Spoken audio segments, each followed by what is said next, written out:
कि सच कभी हारता नहीं है। और आज ये बात प्रूफ हो गई कि सच कभी हारता नहीं है। हाँ, थोड़ा लेट आता है बट जीत के जाता है। आप लोग समझ ही गए होंगे कि मैं क्या बोलना चाह रही हूँ। तो सबसे पहले मैं थैंक यू बोलूँगी मेरे पापा को, है ना, कि पापा को, खाटू श्याम जी को, कान्हा जी को, शिव जी को, मेरे भगवान जी को, जिन पे मैं आँख बंद करके भरोसा करती हूँ। और मैं सबको बोलूँगी कि अपने भगवान पे भरोसा करो, वो कभी भी आपका साथ नहीं छोड़ते हैं और वो यहाँ का पर्चा यहीं देते हैं। और इसका जीता जागता प्रूफ मैं हूँ, है ना। पापा को थैंक यू इसलिए बोलूँगी ज़्यादा कि उनकी तेरहवीं के दिन ही सारी चीज़ें सोशल मीडिया पे मुझे क्लीन चिट मिल गई। सारी की सारी बातें में जो आज से 3 महीने पहले जो भी चला था सोशल मीडिया पे कि उनकी बेटी को ना भर भर के गालियाँ मिली थी। वो देखते थे, मेरी उनकी बात नहीं होती थी और वो मम्मी को सारी बातें पूछते थे। वो फील करते थे कि उनकी बेटी किस दर्द में है, हर बात फील करते थे, क्योंकि मम्मी मुझे अब बताती है तो वो बहुत फील करते, उनको बहुत दुख होता। लेकिन उनकी 13वीं हुई नहीं, उसके पहले देखो तो सही, पूरा क्लीन चिट दे दिया आपने बेटी को, पूरा क्लीन चिट। तो बाबा आप मेरी सांसों में हो, है ना। और आप सब ने सबसे पहले इतनी भर भर के मुझे गालियाँ दी थी ना, इतनी भर भर के, इसकी कोई सीमा नहीं है। आप लोगों का सॉरी आया है, सबका, एक एक बंदे का। मैं भी क्रिएटर की बात नहीं करूँगी, उनकी बात मैं बाद में करूँगी। पहले एज ए व्यूवर जो मेरे देखने वाले हैं आप सब, मैं उनकी बात करूँगी कि आप सब ने एक बंदे ने मुझे रिटर्न में सॉरी बोला है, उसके लिए दिल से शुक्रिया है, दिल से। लेकिन मैं ये चाहती थी कि आज जो आपने सॉरी बोला है ना, कल अगर मेरी बात सुन लेते ना तो आज वो सॉरी उससे कहीं गुना ज़्यादा होता, कहीं गुना ज़्यादा होता। मैं एक बार ज़रूर रिक्वेस्ट करूँगी पूरी वाईटी से, जितने भी लोग मेरी ये वीडियो देख रहे हैं, और मैं बोलूँगी कि शेयर करो, हर इंसान को बोलने दो। किसी एक के कहने से डायरेक्ट दूसरे को ख़त्म मत होने दो। उस दिन किसी एक के कहने से आप सब ने मुझे ख़त्म कर दिया था, तभी मेरे कदम पीछे आ गए थे कि छोड़ दिया मैंने। बट मैंने रोते रोते मेरे भगवान से बहुत प्रार्थना की थी। मैंने बोला भगवान तू है ना, मुझे कभी हारने नहीं दिया तो आज भी मुझे हारने नहीं देगा। और पूरे 4 महीने भी नहीं हुए हैं, जुलाई की बात है और नवंबर 16 है आज, है ना। और सारी एक बात आपके सामने आ गई। मैं यही बोलूँगी कि यार कोई भी कुछ बोलता है ना, प्लीज़ आप लोग सुनो। किसी एक पक्ष की बात ना सुन के, दोनों पक्ष की बात सुन के उसके बाद अपना डिसीजन दो। कोई भी एक इंसान बोल रहा है उसको इतना सही मान लेते हो कि दूसरे वाले इंसान को बिल्कुल गिरा देते हो, बिल्कुल गिरा देते हो। मत करो ऐसा। अगर उस दिन मुझे बोलने दिया होता ना तो आज आप लोग जो सॉरी बोलो ना, उससे कहीं गुना ज़्यादा मैं हिम्मत वाली होती। मेरा हिम्मत तोड़ दिया गया। पता है मैं वापस नहीं आती इतनी जल्दी वाईटी पे। वैसे भी आपके सामने है कि वो कंट्रोवर्सी के बाद मैंने अपने आप को वाईटी से पूरा डिस्टेंस ही बना लिया। मेरा इंटरेस्ट ही ख़त्म हो गया। इंटरेस्ट भी ख़त्म क्या कि मेरा मैं जो अपने आप को समझती थी ना, मैं अपने आप को टूट चुकी थी, क्योंकि इतनी भर भर के मुझे गालियाँ दी गई ना, इतनी भर भर के, सिर्फ किसी एक के कहने पे, इतनी भर भर के, क्योंकि मेरी कंट्रोवर्सी उससे थी। और उसके साथ सारे क्रिएटर टूट पड़े। सारे क्रिएटर जितने भी मेरे अगेंस्ट खड़े थे वो सारे बेबुनियाद आके टूट पड़े मुझ पे, बेबुनियाद। कुछ लोगों ने ऑनलाइन आके मुझे बोला और कुछ लोगों ने मुझे ऑफलाइन बोला। ऐसा नहीं करना चाहिए, कभी किसी के साथ ऐसा मत करो। मेरे साथ तो मेरा भगवान, मेरा पति, मेरी परिवार था। मैं मजबूती होके खड़ी रह गई। मुझे मेरी बच्चे की तरफ देखना पड़ा तो मुझे खड़ा रह गया। बट किसी दूसरे के साथ ऐसा मत। कसम से बोलती हूँ, मैं उस दौरान इतनी ज़्यादा डिप्रेशन पे थी। 9 जुलाई वाले दिन मुझे मतलब हार्ट अटैक आना ही बाकी रह गया था। इतना ज़्यादा मुझे चेस्ट में पेन आया कि रात को मुझे डॉक्टर के लेके जाना पड़ा। चलो पुरानी बातें तो अब क्या ही बोलूँ। तो बस यही है कि कोई भी कुछ बोले तो उसकी बातें सुनो, है ना। उसकी बातें जितना सुनोगे तब आपको निर्णय देने में आसानी होगी कि यार दोनों पक्ष की बात सुननी चाहिए। हम बात करते हैं क्रिएटर्स के सॉरी की। मुझे सॉरी नहीं चाहिए था, मुझे साथ चाहिए था, मुझे साथ चाहिए था उनका।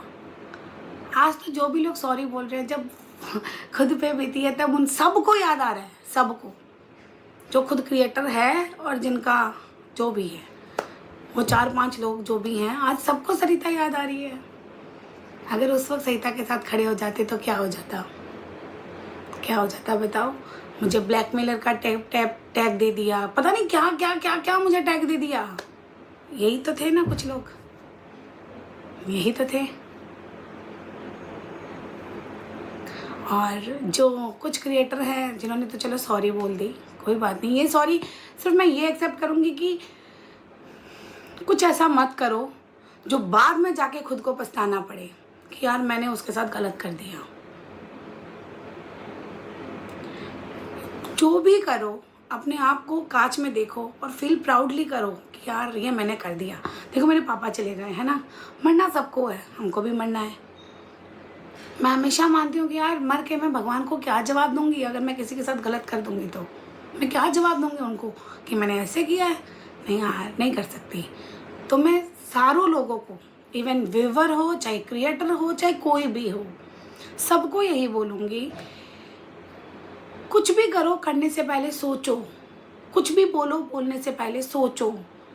सीधा आके मुंह खोल के सीधा मत बोलो, क्योंकि आज का किया बाद में पछताना पड़े वैसा काम मत करो। बोलना किसको नहीं आता, है ना, हर इंसान को बोलना आता है, बट ऐसा नहीं होता है। कुछ जो क्रिएटर तो मैंने उस कंट्रोवर्सी में मुझे क्या क्या नहीं बोला, क्या क्या नहीं बोला, है ना। लिमिट क्रॉस वाले भी कुछ बोले थे, बट छोड़ो, कोई ना। और देखो जो सच्चे होते हैं वो आज आपके सामने है। मुझे मेरे पापा ने और मेरे भगवान ने एकदम क्लियर कर दिया, है ना, एकदम क्लियर। तो ये भी मान के चलना, सच कभी हारता नहीं है। कुछ दिन छुप जाता है, कुछ दिन डर जाता है, लेकिन एट द एंड सच आएगा सामने। मैं उस पर बहुत भरोसा करती हूँ।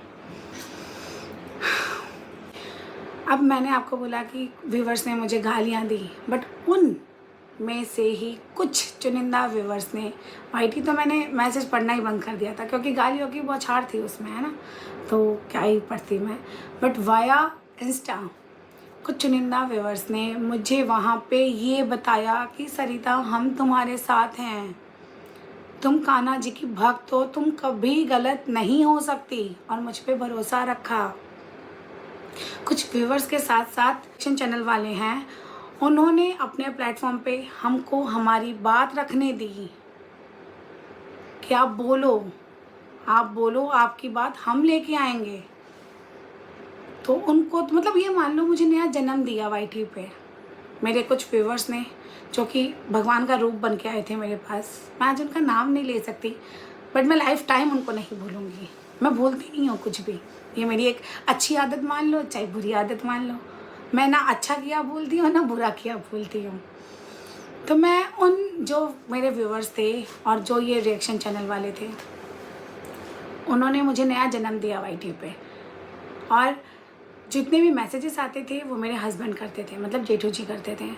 और जिस जगह भी उन्होंने मैसेज किया ना, वो सामने वाले ने रेस्पॉन्स दिया उस मैसेज का, और वाया मैसेज हमने हमारी बात रखी और उन्होंने उस बात पे आप लोगों तक हमारी बात पहुंचाई। तो वो दिन हम कैसे भूल सकती हैं, क्योंकि हमारे अकाउंट पे तो आप लोग सुनने को तैयार ही नहीं थे हमको, तो हम हमारी बात कैसे पहुंचाते आप तक। तो मैं एक बात आप लोगों को दिल से बोलती हूँ, अभी भी ये जो वाईटी पे चल रहा है ना, देखो बोलना तो मुझे बहुत कुछ है, बहुत कुछ है, बोलूँगी भी, बट एक बात मैं ज़रूर बोलती हूँ कि अभी भी आप दोनों पक्ष की बात सुनो। किसी एक के कहने से एक को ख़त्म मत करो। मैं किसी का साथ नहीं दे रही हूँ, मैं किसी का भी साथ नहीं दे रही हूँ। मेरी जो साथ है, मतलब मेरी जो वो क्या बोलते हैं उसको, सहानुभूति है, वो मनीषा के साथ है, बिल्कुल है और रहेगी भी, है ना। ये दौर सबसे भारी मनीषा पे है। एज ए वाइफ मैं ये फील कर सकती हूँ ये पेन, है ना। और जितनी भी वाईटी पे देखने वाली वाइफ है वो सारी ये बात फील कर सकती है, इसमें कोई दो राय नहीं है, इसमें कोई दो राय नहीं है। अब मैं आपको मेरे और मनीषा के बीच में जो बातें या जो भी स्थिति जो पिछले कुछ दिनों से चल रही थी उसके बारे में बताती हूँ। कि पिछले जब कंट्रोवर्सी चल रही थी हमारी, तब ये आया था उठ के कि मैंने मनीषा के कान भरे हैं, मैंने मनीषा को भड़काया है। और आज वही आप लोगों की सोच में है कि मैंने उस टाइम मनीषा को समझाया था। तो मैं आप लोगों को बता दूं कि ना तो मैंने उस टाइम मनीषा के कान भरे थे, ना मैंने मनीषा को उस टाइम भड़काया था, और ना आज आप लोगों के सोच के अनुसार मैंने उस टाइम मनीषा को समझाया था। मैंने मनीषा से इतनी बात कभी की ही नहीं। मेरी मनीषा से वाया फ़ोन कॉल अभी कल हुई है, यस्टरडे हुई है। उससे पहले मेरे मनीषा से कभी लाइफ टाइम में कभी बात नहीं हुई। जब उसके घर या मेरे घर के अगस्त में कोई फंक्शन था उस दौरान कोई एक आध बार हुआ है तो हुआ है, अदरवाइज़ कभी मेरी मनीषा से फ़ोन पे बात नहीं हुई। और मनीषा ने जो मुझे बोला वो मेरे घर पे जब आए थे, ये तब की बात है। 25 जुलाई को, अब देखना, नेहा, सचिन, मनीषा, मैं पर्टिकुलर तीनों का नाम लेके ही बता रही हूँ, है ना। ये तीनों मेरे घर रुकने आए थे। पहले नेहा आई थी, फिर सचिन, मनीषा आए थे। उस दौरान मैं आपको फिर बता रही हूँ, मैंने मनीषा को कभी उसका कुछ नहीं बोला। जो भी बोला गया वो मनीषा ने मुझे बोला। ये क्लियर कट बता रही हूँ क्योंकि उस दौरान आपने तो मुझे बोलने नहीं दिया। बट आज मैं आपको एक एक बात का धीरे धीरे, हर आपके जितने भी मेरे पे क्वेश्चन मार्क लगाए गए थे, मैं हर बात का क्लियर करूँगी मेरी तरफ से। मैं सिर्फ जो मेरे साथ बीती है, जो मुझ पे एलिगेशन लगाए गए हैं, उन चीज़ों का क्लियर तो देखो करना ही है मुझे आप लोगों के सामने। तो मनीषा का ना तो मैंने कभी उसको कुछ करा और ना ही मैंने उससे बात करी। जिस दौरान मनीषा मेरे घर आई थी, उस दौरान मनीषा ने मुझे मेरे घर के मंदिर में ले जाके मुझे एक बात बोली, और जो लाइन उसने मुझे बोली थी मैं as it is same to same line आपको सुना रही हूँ। मनीषा ने मुझे बोला था हाथ पकड़ के मेरा कि दीदी मुझे नहीं पसंद है नेहा दीदी मेरे हस्बैंड से बात करे, या मेरा हस्बैंड नेहा दीदी से बात करे, तो प्लीज़ आप नेहा दीदी को बोलो कि मेरे हस्बैंड से दूर मेरा, कि दीदी मुझे नहीं पसंद है नेहा दीदी मेरे हस्बैंड से बात करे, या मेरा हस्बैंड नेहा दीदी से बात करे, तो प्लीज़ आप नेहा दीदी को बोलो कि मेरे हस्बैंड से दूर रहे। ठीक है, मैंने उसकी बात सुनी और मुझे भी लगा यार मैं भी वाइफ हूँ, देखो मैं भी वाइफ हूँ, और मुझे भी अगर जज जाएगा ना कि मेरा पति इससे बात नहीं करे तो मैं भी स्ट्रिक होती हूँ। और मुझे लगता है कि पूरी दुनिया में हर वाइफ को ये अधिकार है अपने पति पे, है ना।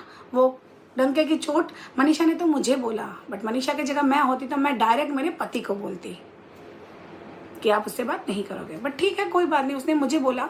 मेरा फ़र्ज़ ये बनता था कि मैं, नेहा मेरी बहुत ज़्यादा क्लोज वन फ्रेंड थी, तो मैंने कुछ नहीं करा, कोई घुमा फिरा के कुछ नहीं बोला। मैंने नेहा को मेरे रूम में लेके गई, रूम लॉक किया, वॉशरूम में जाके फिर उसको मैंने ये बातें बताई पूरी कि देख नेहा, मनीषा तेरे बारे में ये सोच रही है, और मुझे लगता है कि अगर कोई वाइफ को प्रॉब्लम हो रही है, चाहे वो भाई बहन का भी रिश्ता हो, तो तुम्हें थोड़ी सी दूरी बना लेनी चाहिए, गैप बना लेना चाहिए। मैंने बिना कोई बात घुमाए ये बात डायरेक्ट मैं नेहा तक पहुंचा दी थी। तो एज ए फ्रेंड के नाते मैंने ये बात बताई नेहा को।